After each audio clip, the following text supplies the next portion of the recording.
श्री राधे राधे दोस्तों। आज मैं फिर श्री कृष्ण की तीसरे विवाह की कथा लेकर के आई हूँ कि सत्यभामा का विवाह श्री कृष्ण से कैसे हुआ। जब इसमें अंतक मणि को भगवान श्री कृष्ण जी जामवंती से विवाह करके ले आते हैं, फिर उस मणि को ला करके भगवान सत्राजित को देते हैं। तो सत्राजित को बड़ा दुख हुआ, ग्लानि भी हुई, लज्जा भी आई कि मैंने श्री कृष्ण जी पर नाहा की हत्या और चोरी का आरोप लगाया। उसने श्री कृष्ण से क्षमा मांगी और कहा कि मैं अपनी ग्लानि को मिटाना चाहता हूँ।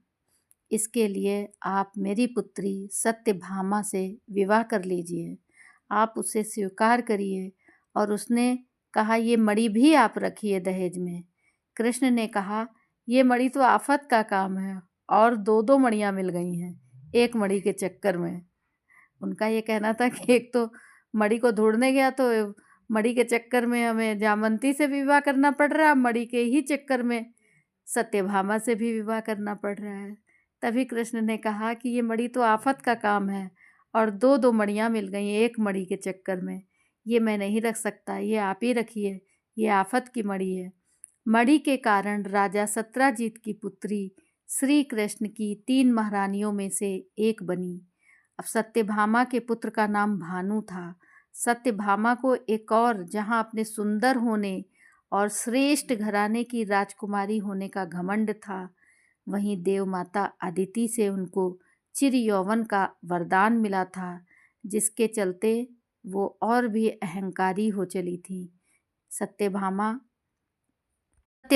के पूर्व जन्म की भी कथा है। सत्यभामा ने एक दिन श्री कृष्ण से पूछ लिया कि मैंने कौन से ऐसे कार्य किए थे जिसकी वजह से मुझे आपकी पत्नी बनने का अवसर मिला है। मेरे आंगन में कल्प वृक्ष है जिसके बारे में संसारी लोग भी नहीं जानते हैं। इस पर श्री कृष्ण ने सत्यभामा को कल्प वृक्ष के नीचे ले जाकर उनके पूर्व जन्म की कथा सुनाई थी। सत्यभामा पहले जन्म में सुधर्मा नाम के ब्राह्मण की कन्या थी, जिसका विवाह सुधर्मा ने अपने शिष्य चंद्र से कर दिया था। कालांतर में सुधर्मा अपने दामाद चंद्र के साथ जंगल में गए हुए थे। वहाँ किसी राक्षस ने दोनों को मार दिया।